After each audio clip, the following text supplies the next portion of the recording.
시를 사랑하는 도서관, 내를 건너서 숲으로 도서관에서 시에 대한 이야기 나누고 있습니다. 앞선 두 번의 시간에는 윤동주 시인의 시세계 그리고 박소란 시인의 시세계를 짧은 시간이지만 좀 깊이 있게 탐구를 해봤는데요.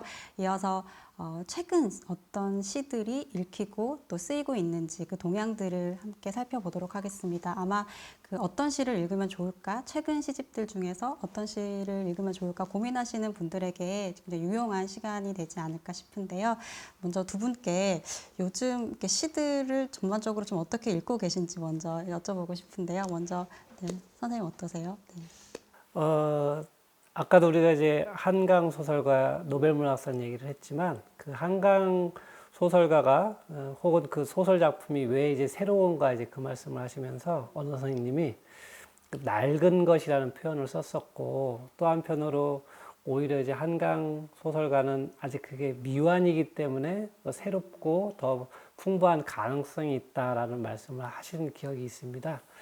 저는 요즘 이번 이 새로운 시집들을 읽으면서 새롭지만 굉장히 젊은 시인들이 쓴 시집을 읽으면서 아, 나는 낡았구나, 심지어 늙었구나 하는 그런 느낌을 많이 받았습니다. 저희 같은 경우는 아무래도 현실에 대해서 이야기를 하고 이제 상상이라고 하더라도 우리가 머릿속에 떠올려 볼 수 있고 또 다른 뭐 애니메이션이든 영화로든 그런 걸로 그것들을 재현해낼 수 있는 그 정도가 아마 조금 시를 이해할 때 하나의 어떤 또 하나의 기준이 아니었나 생각을 합니다. 근데 이번 시는 보면서 이게 현실이냐 환상이냐 도대체 이게 머릿속 얘기냐 아니면 실제 경험이냐 그런 느낌이 많이 들어가지고 한편으로는 당혹스러웠지만 한편으로는 아, 젊은 시인들이 이런 시를 쓰고 있구나.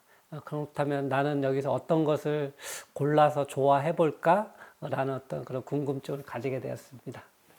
아니 그 선생님께서 이제 내가 낡은 것 같다 이런 그 감상이 든다고 말씀을 하셨지만 저는 선생님보다는 연배가 아래지만 시를 읽을 때 아 내가 낡았나 보다 라는 생각을 하게 됩니다. 그러니까 읽는 사람이 가지고 있는 언어에 대한 감각이나 세상을 바라보는 시선에서 어떤 낡음을 느끼게 하는 건 어떻게 보면 시의 또 본령이 아닌가라는 생각도 드는데요. 박소란 선생님은 요즘 시들 좀 어떻게 읽고 계세요? 네, 얼마나 그 개성 있는 시인들이 많이 나오고 있는지, 그래서 그 다채로운 시를 읽는다는 거에 대한 즐거움이 분명히 있는 것 같고, 자기 개성을 얼마만큼 끈질기게 밀고 나아가고 있는지 이런 것들을 가장 주의 깊게 지켜보게 되는 것 같고요. 그리고 그런 개성들이 지금 여기에 어떤 일들과 얼마나 유의미하게 접합하고 있는지 이런 것들도 네, 관심 있게 좀 지켜보고 있습니다. 네. 네, 여러 책들을 좀 골라봤는데요. 좀 순서대로 한 작품씩 뭐 깊이 있게 오래 이야기를 나누지는 못하겠지만 어떻게 읽었고 어떤 특징들이 있는지를 가볍게 살펴보겠습니다. 먼저 박소란 시인님도 그렇고 저도 그렇고 굉장히 재미있게 읽었다고 공통된 의견을 가졌던 시가 바로 신희인의 시집 검은 머리 짐승 사전입니다. 제목부터 너무 강렬한 제목이지 않나요? 네, 검은 머리 짐승 사전. 자, 이 시집 어떻게 읽으셨는지 한번 이렇게 감상들을 좀 나눠볼까요? 최원식 선생님 어떻게 읽으셨어요? 예, 검은 머리 짐승이면은 우리를 뜻하는 거죠. 사람을 뜻하는 거죠. 말하자면 이 세상에 대한 존재에 대한 이제 강렬한 야유라고 이제 볼 수 있을 것 같은데 보면 이를테면 신인 실제로 이제 여기 보면은 뭐 이런 시들이 있습니다. 도둑고양이 제목은 도둑고양이인데 또 부제 작은 부제는 괴물, 멍멍. 결국은 우리 사는 세상이 괴물이 판을 치고 이제 멍멍이가 이렇게 말을 하는데 그것들을 통역해주지 않으면 알아들을 수 없는 어떤 불통의 시대이다. 그런 부분들을 많이 이제 이야기하고 있는 것 같습니다. 그래가지고 여기 또 표시하는 부분이 저도 똑같이 지금 이런 부분이 있습니다. 저기 보면은 이 시인 같은 경우는 그 불통의 어떤 언어 불통의 문제를 갖다가 시의 문제하고도 연결시키고 있는 듯 합니다. 보면은 표제작이기도 한 검은 머리 짐승 사전에 보면은 이런 부분이 있습니다. 제가 작가가 된 것은 저의 잘못이 아니에요. 가까이에서 말려줄 사람이 아무도 없었을 뿐입니다. 그러니 너무 남을 탓하지 마시고 천천히 둘러보세요. 페이지마다 기념할 만한 품종을 재현해 두었습니다. 그냥 인형이 아니고 약품 처리까지 다 된 진짜 가죽이. 근데 이 가죽은 고급일 수 있겠지만 결국은 가죽이야말로 살아있는 것을 죽인 것이고 내 몸을 위해서 남의 생명을 앗아온 것이니까 이 시집에도 이게 검은머리 짐승이란 말하고 딱 어울리는 것 같습니다. 자기를 살려주었지만 결국은 그 은혜를 복수로 갚고 그 다음에 이 세상은 소통불능이고 서로 아파하고 어떤 그런 문제들 그런 것들을 아주 보면은 이 시인의 어떤 시들이 점점이 잘 이렇게 뽑아냈다는 생각을 좀 하게 됐습니다. 예. 그 세상에 대한 야유라는 표현이 귀에 쏙 들어와요. 정말 이렇게 야유 소리가 네, 들리는 것 같은 시집이 바로 이 신인 시인의 첫 목소리이자 그래서 또 그냥 주목을 많이 받았던 작품이 아닌가 싶은데 네, 박소란 시인님은 어떻게 읽으셨어요? 네, 어쨌든 저는 이렇게 그 비인간, 비인류, 그러니까 나아가서 주류가 아닌 존재들, 사회적으로 소외된 소수자들, 이런 이들을 중심에 둔 시집으로는 이렇게 본격적으로 이런 이들을 다룬 것은 아주 최초의 사례가 아닐까? 그런 생각 때문에 이 시집이 되게 유의미하다라고 생각을 했고, 저는 이 시인의 데뷔작인 장명소가 없는 마을의 밤에라고 하는 작품부터 굉장히 매력적으로 읽었는데요.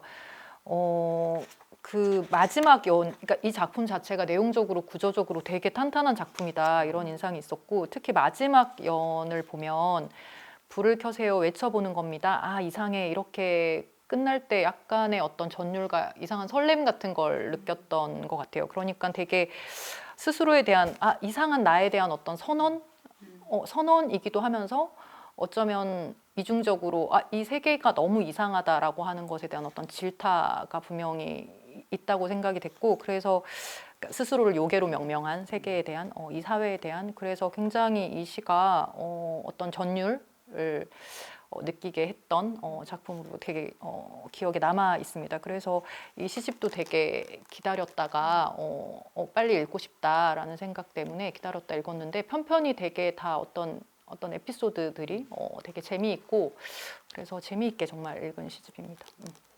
저도 그 신인 시인의 이 검은머리 짐승사전을 굉장히 어떤 폭발적인 그 에너지와 함께 읽었는데요. 저희가 앞서서 이제 윤동주 시인의 시를 이야기할 때 어떤 정화된 감정도 있고, 약간 부끄럽고 열등감을 이제 바탕에 둔 감정들도 있다고 했고, 또 박소란 시인님 시를 이야기할 때 그 슬픔에 대한 또 이제 이야기들, 또 비애에 대한 얘기를 했는데, 이 시집에는 그 분노가 있는 것 같아요. 그리고 세상으로부터 받는 모멸감과 그 모멸감을 또 돌려주고자 하는 적개심, 이제 이런 그 좀 공격성들이 좀 독창적인 방식으로 들어가 있는 것 같고, 그래서 이렇게 저는 뷰티풀 스트레인저 같은 시도 굉장히 재밌게 읽었어요. 그러니까 이거는 그러니까 표면적으로만 보면 이제 마약일 것 같고, 또 혹은 구체적으로 마약이 아니더라도 어떤 내가 중독 상태에 빠질 법한 무언가를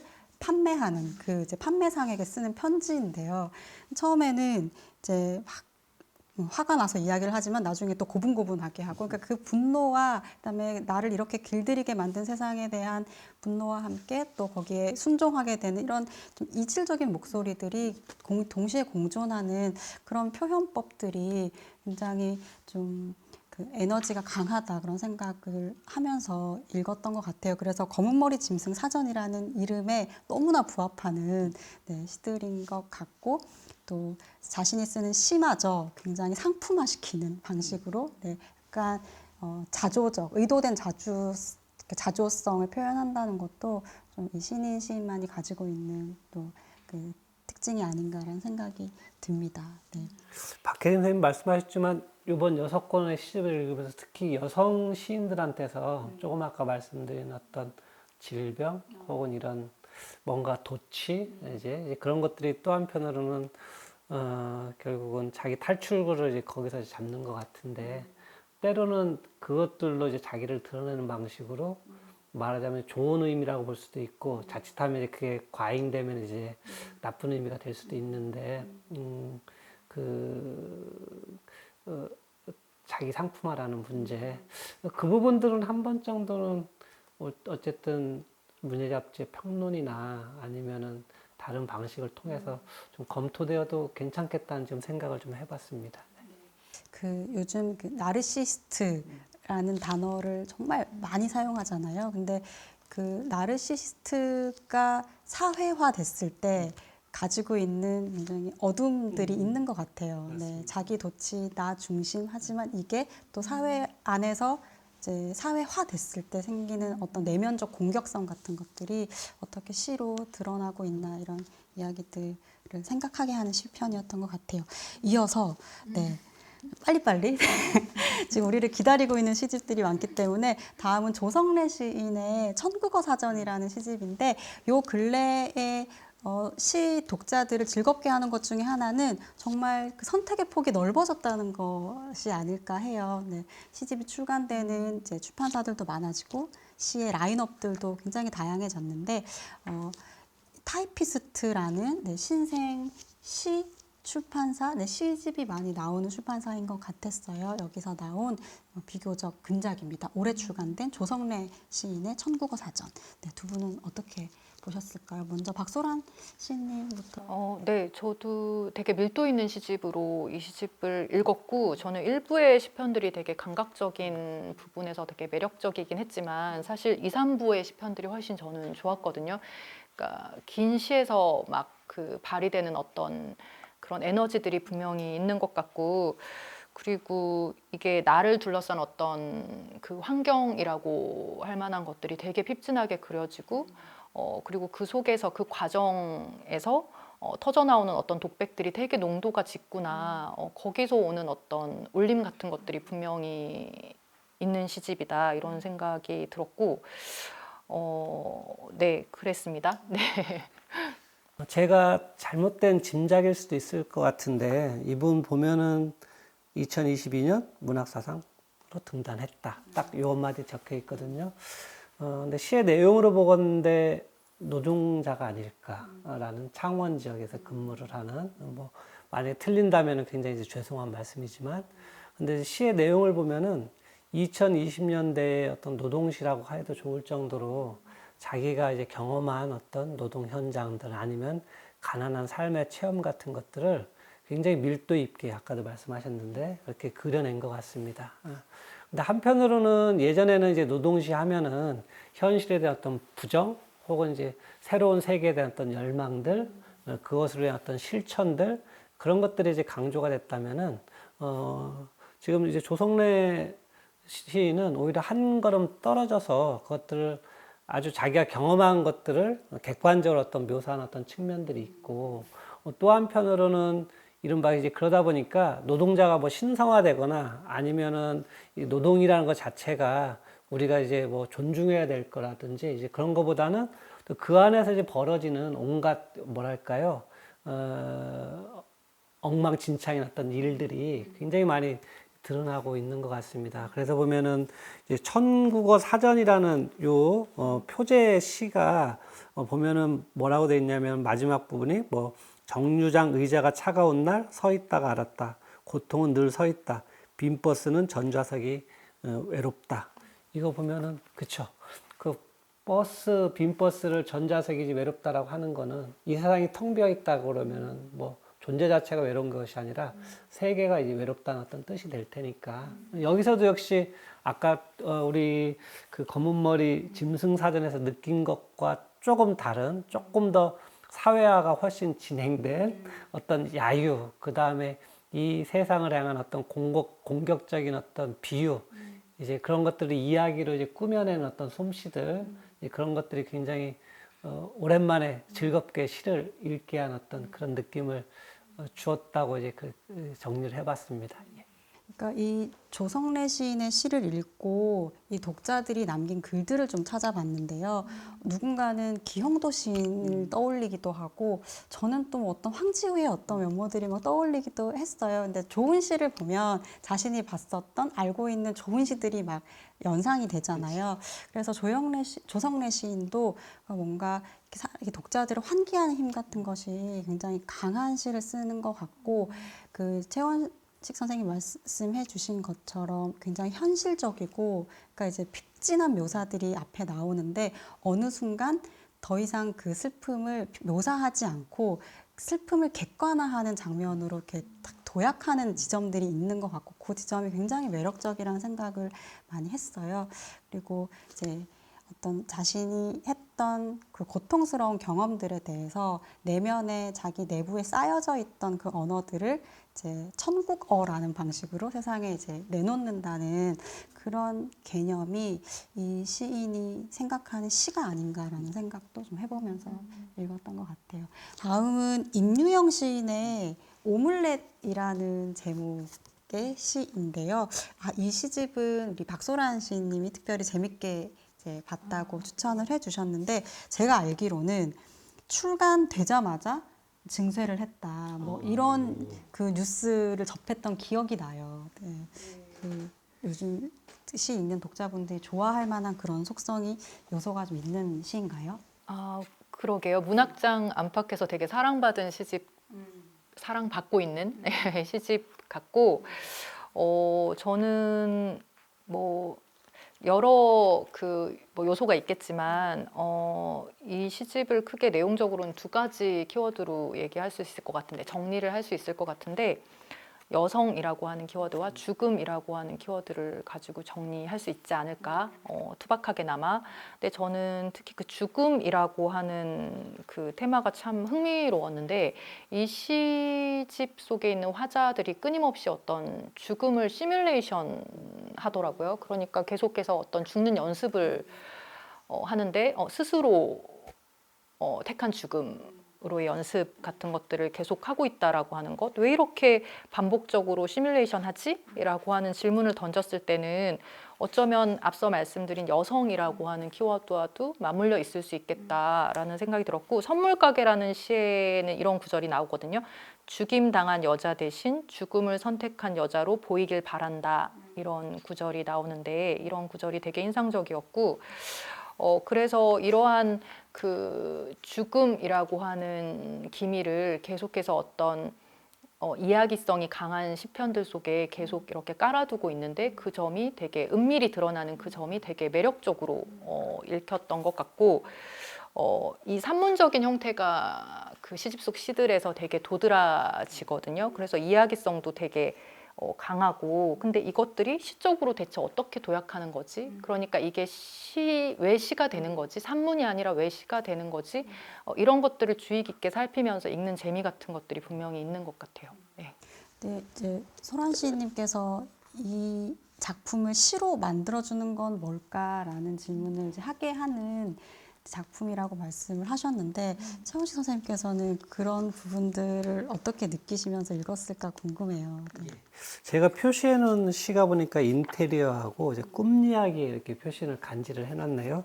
여기서도 보면은 결국은 인테리어는 병원 얘기고 이제 간호사가 자기를 모른 척하면서 결국은 왜 나를 죽게 한 게 간호사냐 아니면 시스템이냐 이제 그런 얘기를 하고 있고, 꿈 이야기에서도 사고가 나서 여자아이는 죽어버렸다라는 얘기를 하고 있습니다.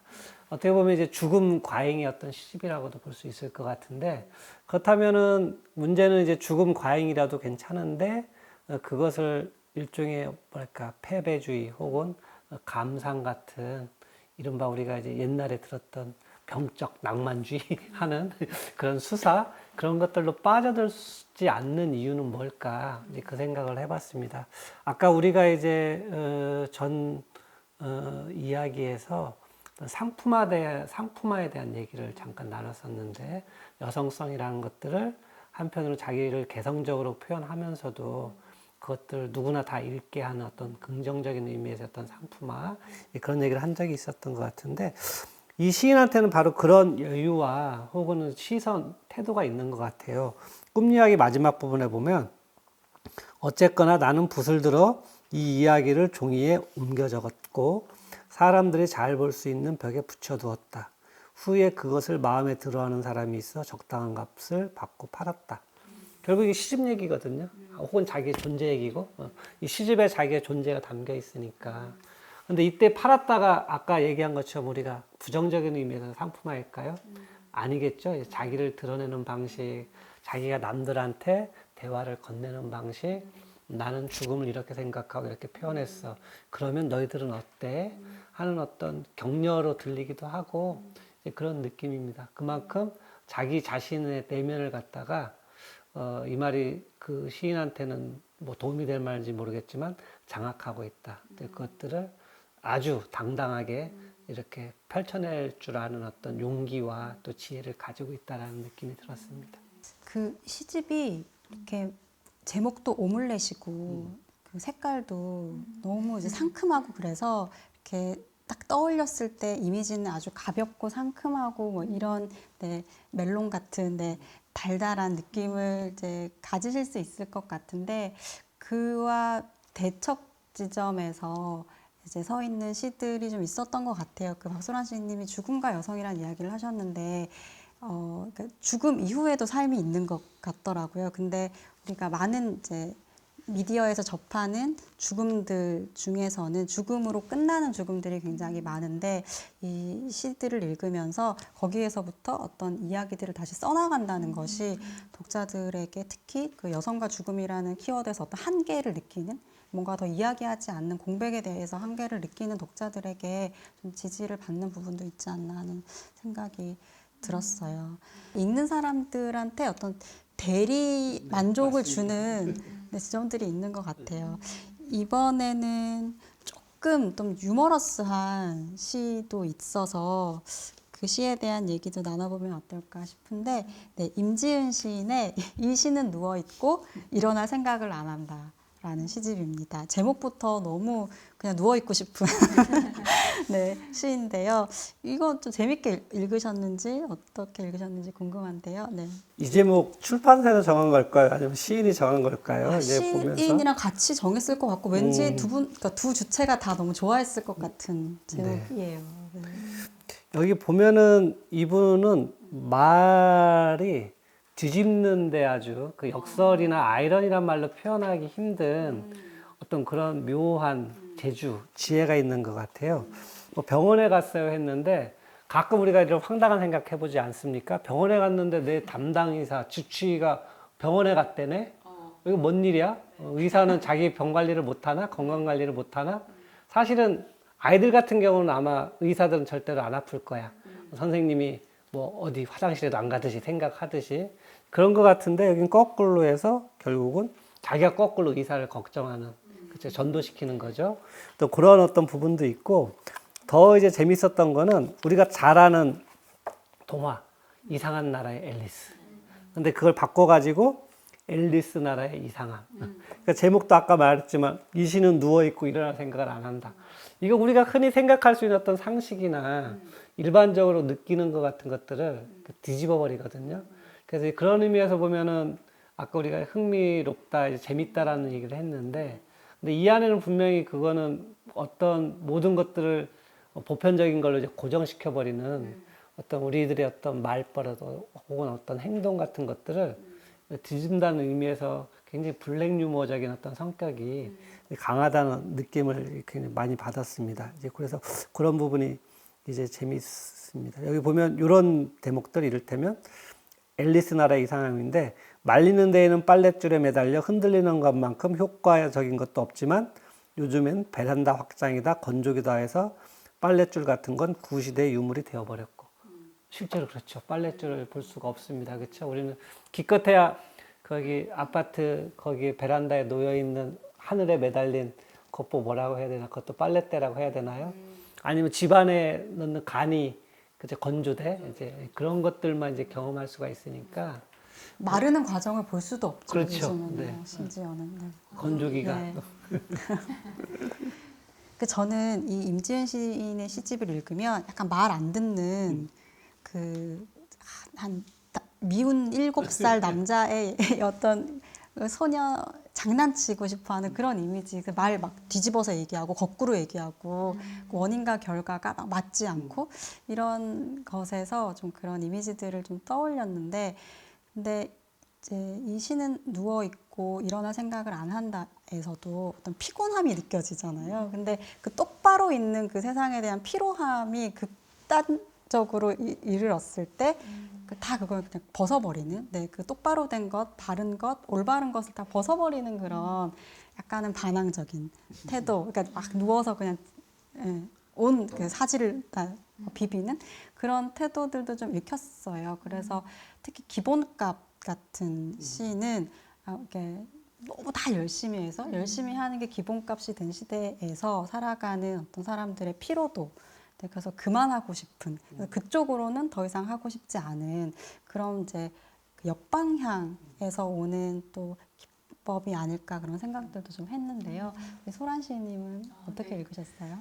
저도 이제 앞서 두 분이 말씀하신 것처럼 이렇게 뭐라고 해야 돼? 시인의 그 상상력이라고 하나? 그 아기자기하게 펼쳐내는 되게 유려한 상상력 때문에 읽는 맛이 되게 있는 시집이다 이런 생각을 하면서 읽었고, 근데 그 상상력이라고 하는 것이 대체로는 다 일상에 기반하여서 벌어지는 거잖아요. 그러니까 아주 익숙한 것들, 우리가 아주 익숙하게 생각하는 공간이라든지 아니면 사물이라든지 그런 것들이 되게 중요한 지점인 것 같고, 그리고 어쨌든 그 유려한 과정을 따라가다 보면 예기치 않게 어떤 자기 성찰 같은 되게 묵직한 어떤 것들에 딱 이르는 어떤 순간을 경험하게도 하는 것 같고, 그 대부분은 되게 나라고 하는 그 화자 혹은 화자들의 자기 탐색이라고 해야 하나? 그러니까 내가 지금 여기에 존재하는 게 맞는지, 혹은 나의 본질은 뭔지, 어떻게 살아가야 하는지 이런 거에 대한 되게 중요한 질문들이 매 시편 안에 담겨 있는 것 같고, 그 상상력의 과정 안에서 그런 것들을 사실은 묻고 답하고 싶었던 게 아닐까 이런 생각이 많이 들었고, 그 시에 대한 시가 되게 많잖아요. 시 쓰는 어떤 화자들 혹은 시라고 하는 어떤 주요한 소재들 이런 것들이 계속해서 반복적으로 쓰이고 있는데, 이것 역시도 자기 확인, 그러니까 꿈에 가까운 행위인 것 같아요. 시쓰기 자체가 자기가 원하는 시쓰기 자체가 꿈에 가까운 정말 이상적인 행위인 것 같은데, 그것을 계속해서 뭔가 해 가려고 하는 어떤 시도들, 이런 것들 역시도 자기 탐색, 자기를 재확인하는 과정 들로 기능하는 것이 아닌가, 네, 그런 생각이 들었습니다. 네, 저희가 앞서 살펴본 4권의 책들이 뭐 다 일맥하는 건 아니지만 대체로 이제 사회와 불화하면서 느끼는 어떤 저항감, 네, 그 불안감 이런 것들이 조금은 공격적인 방식으로 그걸 또 내면적으로 독창적으로 체화한 방식으로 쓰인 작품들이라면, 저희가 지금부터 소개할 작품들은 조금은 우리가 좀 서정성이라고 해도 될까요? 조금 또 느낌이 다른, 네, 그 분위기의 작품들인 것 같아요. 먼저 햇빛쬐기라는, 네, 그 따뜻한, 네, 어감을 주는, 네, 그 제목을 갖고 있는 시집에 대해서도 좀 얘기를 나눠보면 좋겠습니다. 언니 박소란 씨님은 이 책이 오래됐나 봐요.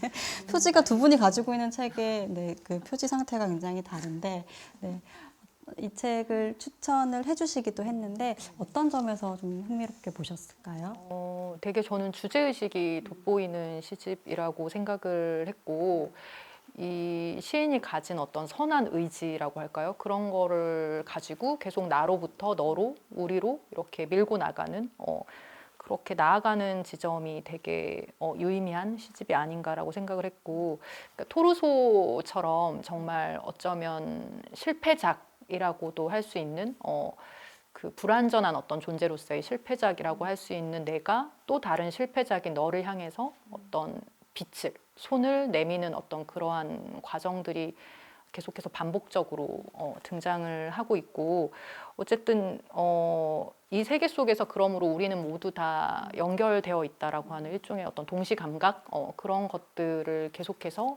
피력해 가는 시집이고, 그러니까 생내적으로 어떤 선한 사람이기 때문에 이 화자나 혹은 화자들이 이런 의지를 발현하는 것은 아니라고 생각하거든요. 그것은 어쨌든 자기가 옳다고 믿는 자기의 어떤 신념에 따라서 그 방향을 향해서 계속해서 나아가려고 하는 움직임을 펼치는 것일 텐데 그런 면에서 되게 보기 드물게 정결하고 수도자적인 어떤 면모가 되게 두드러지는 그런 시인 혹은 시집이 아닌가라고 생각하면서 읽었습니다. 우리 최원식 선생님은 어떻게 보셨어요? 이 세상의 어떤 불행을 너무 과장하지도 않으면서 그것이 어느 지점을 향해야 할지를 갖다가 비교적 또 너무 추상적으로 아니면 관념적으로 드러내지 않고 뭔가 우리가 일상에서 느낄 수 있는 어떤 구체적인 어떤 느낌 혹은 사물 혹은 표현 그런 걸로 이제 드러내는 것 같습니다. 뭐 이를테면 불행연습이라는 말이 있습니다. 이 말은 참 끔찍한 말이죠. 불행을 연습하다니. 그리고 불행은 연습한다고 해서 익숙해지지도 않고 또 그 고통이 감해지지도 않을 겁니다. 오히려 날이 갈수록 더해갈 가능성이 저는 크다고 생각을 하거든요.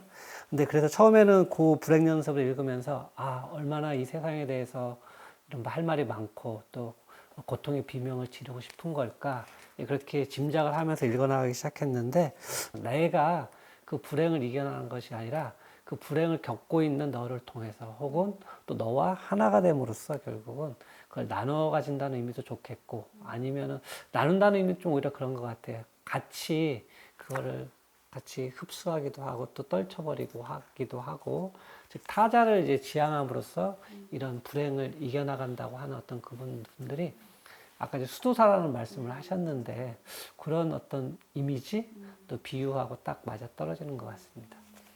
저도 이 햇빛쬐기를 읽으면서는 정호승 시인도 생각이 많이 났어요. 좀 구도자적이고 수도자적인 이미지 그리고 또 그 인생의 행불에 대해서 갖고 있는 태도들 이제 이런 면모들이 뭐 아주 낯설다고 보기는 힘들지만 근데 그 세대마다 그 시대 그 세대의 불행을 번역을 해주고 그 불행의 의미가 불행이 아니고 실패의 의미가 실패에만 한정되지 않는다는 그 의미를 계속 새롭게 해주는 시인의 시언은 굉장히 중요한 것 같아요. 그래서 사람들이 자신이 경험하는 굉장히 부정적인 상태의 어떤 경험치들을 어떻게 명명하고 거기에 의미를 부여하는지는 정말 그 동시대에 함께 살고 있는 시인이 그것을 어떻게 규정하고 새롭게 의미를 써나가느냐에 영향을 깊이 받는다고 생각을 하기 때문에 이 조온윤 시인의 시를 읽으면서 느끼는 이 섬세한 통점들이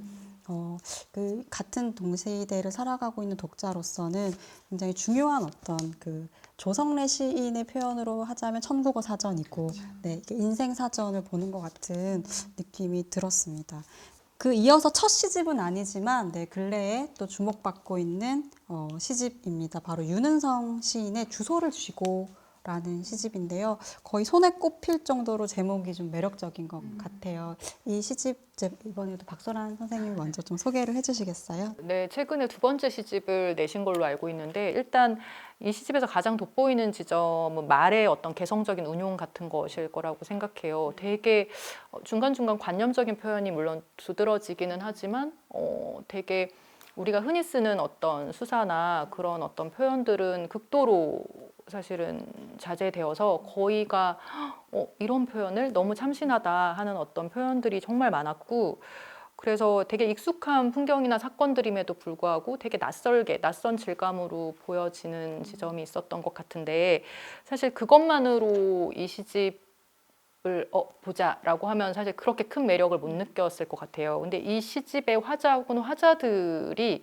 정말 주소를 지고 거리, 길 위에서 대도시일 텐데 아마 서울과 같은 대도시에서 계속해서 동분서주한다는 거죠. 여기에서 저기로, 저기에서 거기로 청년으로 보이는 이 화자들이 마치 이제 거처를 정하지 못하고 계속해서 이제 동분서주하는데 정말 저는 흥미로웠던 거는 이 화자들이 노동하는 화자라는 것이에요. 대체로는 육체적 노동을 좀 상기하게 하는데 그래서 이게 언어에 함몰될 수도 있었다. 어쩌면. 근데 그러지 않고 이 실제감을 그런 것에서부터 되게 가져오고 있구나라는 생각이 들었고 네, 그 점이 저는 그 두 가지 어쩌면 상반된다고 보여지는 두 가지 지점이 이 한 권의 시집 안에 들어있는 점이 되게 흥미롭게 읽혔습니다. 어쩌면 조금 전에 최원식 선생님께서 뭔가 가장 전통적으로 이제 좀 이렇게 익숙한 방식으로 우리가 시 읽기를 했을 때 하는 어떤 지점이 있는 시집이 바로 이 시집이 아니었을까라는 생각이 드는데 선생님 어떻게 보셨어요? 네.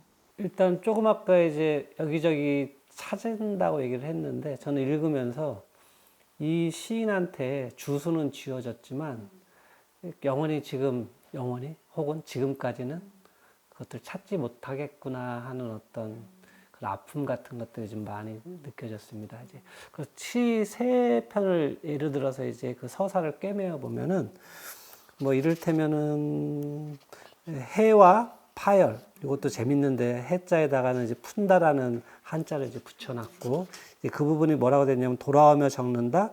결국 외출은 탈의가 불가능한 피곤을 겹쳐 있고 끝나는 것이라고. 이렇기 때문에 제가 조금 아까 주술을 쥐고 있지만 아무데도 찾아들지 못할 거다라는 그런 얘기를 했는데 결국은 그런 삶, 그런 일상이 장미광장이라는 그 시의 첫머리에 현기증 말입니다. 그런 얘기를 하고 있거든요. 온통 삶이, 내면이 현기증 투성이겠죠. 그 부분을 박소란 시인께서 이제 말씀해 주신 대로 아주 뭐랄까 기발하지는 않지만 우리가 누구나 이제 공감할 수 있는 어떤 그런 상상력 또 일상의 어떤 일들 아까 노동이라고 말씀을 해주셨는데 그런 걸 통해서 결국은 이제 찾아들고 있다라고 하는 거. 근데 마지막에 간신히 주술을 쥐었다는 생각이 들어요. 뭐라고 했냐면 요 보면은 시 제목이 원탁 투명이라는 시입니다. 이제 제목도 상당히 맑은데 여기 뭐라고 그랬냐면 커다란 하나의 마지막 원탁이 꿈쩍도 안 하는지 그때 가서 보기로 지금은 나의 원탁들을 아껴 나의 모든 다정을 다해 기록해 두기로 나는 부드럽고 나는 이제 원탁과 원탁의 바깥에서 나를 실험하기로 한다. 아마 이 부분은 다음 시가 보여주겠죠. 어떤 실험을 하는지. 이게 굉장히 긴 시간을 두고 윤동주의 어떤 절망과 좌절에서부터 정말 최근의 작품, 정말 파티션이라는 그 어떤 그 단어가 주는 그 공간에서 비롯되는 피로감과 절망감까지 이렇게 쭉 거의 이제 훑듯이 달려봤는데 어떻게 좀 오늘 이 같이 이야기하신 소감이 어떠신지 이야기를 여쭙지 않을 수 없잖아요. 시를 읽고 이제 비평을 쓰는 평론가랍시고 그래도 시집은 되도록이면은 사서 보자 해놓고 연구실에다 드립니다. 근데 문제는 읽지 못하고 이름만 확인하고 차곡차곡 쌓여졌다는 거죠. 근데 오늘 우리가 이제 10권의 시를 사실은 읽은 셈입니다. 박소란 시인 4권, 그 다음에 최근의 시인들 6권. 그 먼지를 뒤집어 쓰고 있었던 시집들을 꺼내어 드디어 세상 수음을, 햇볕을 맛보게 했다는 게 너무나 기뻤고요. 그리고 우리 박소란 시인의 어떤 육성으로 그 시의 어떤 창작 과정, 또 느낌들을 들을 수 있어서 좋았고, 또 이제 박혜진 비평가를 통해서는 내가 미처 이제 엿보지 못했던 그 시들의 작가들의 이제 속사를 더 마주하게 돼가지고 굉장히 즐거운 시간이었습니다. 네, 저도 평소에 이제 좋아하는 두 분과 시 얘기 나눌 수 있어서 좋았고요. 처음에는 그 윤동주를 얘기하고 또 최근에 젊은 시인들의 시집을 얘기하고 또 그 사이에 제 시도 얘기하고 이게 짧은 시간 안에 이게 어떻게 가능하지? 이게 어울리는 조합인가? 이런 생각을 하며 걱정을 했었는데 막상 이렇게 이야기가 또 시 얘기가 교차한다라는 것이 되게 오늘 뜻깊은 시간이 되게 한 점이었던 것 같습니다. 그 점이 생각보다 참 재미있었고, 네, 감사합니다. 역시 책은 읽으면 읽을수록 더 읽고 싶어지는 그 장르인 것 같아요. 저도 그러니까 뭐 이런저런 일들로 시집을 읽을 기회는 많지만 뭔가 독자의 마음으로 읽게 되는 그 시절과 조금 거리가 좀 멀어진 것도 같은데 이번 기회를 통해서 정말 그 독자의 마음으로 시를 읽는 경험을 해서 너무 그게 즐거웠고요. 그리고 사실 시가 어렵다, 특히 이제 현대 시들은 읽는 게 굉장히 어렵다는 이야기들을 많이들 하시는데 그건 시 자체가 어렵다기보다는 사실 그 시라는 것이 한 사람의 가장 내밀한 고통이라고 할 때 그 사람을 이해하는 것 자체가 어려워진 것이 아닐까 하는 생각도 많이 들어서 시를 꼼꼼하게 읽는다는 것이 타인을 이해하는 연습, 이해 연습 혹은 나 자신에 대한 감정 연습이기도 하지 않을까라는 생각을 또 두루두루 해봤습니다. 오늘 끝까지 경청을 해주셔서 너무 감사드리고요. 오늘 함께 지금 촬영하고 있는 공간이 너무 근사한 도서관인데 도서관에 오셔서 한국 시의 어떤 발전의 어떤 기운들을 계속 느끼시기를 바라겠습니다. 고맙습니다.